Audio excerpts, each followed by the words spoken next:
¿Por qué el gobierno de Estados Unidos permite que los cárteles obtengan armas estadounidenses? Porque la venta de armas es libre en Estados Unidos. Y cuando alguien va y compra un arma, no le preguntan si es, oye, ¿usted es de un cartel? Y el otro dice, sí. Ay, entonces no te lo vendo.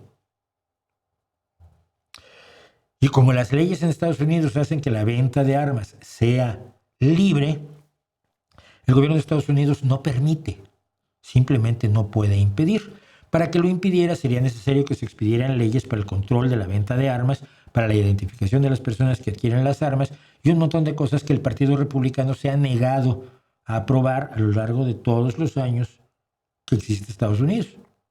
Las leyes de control de armas siempre han sido uno de las bestias negras del Partido Republicano y al mismo tiempo la segunda enmienda que permite la aportación de armas, aunque en realidad la segunda enmienda lo maneja de otra manera, pero está hablando de una milicia, etcétera, no es exactamente, todo el mundo puede andar con una pistolita como los tejanos ahora que se sienten Guayaterp.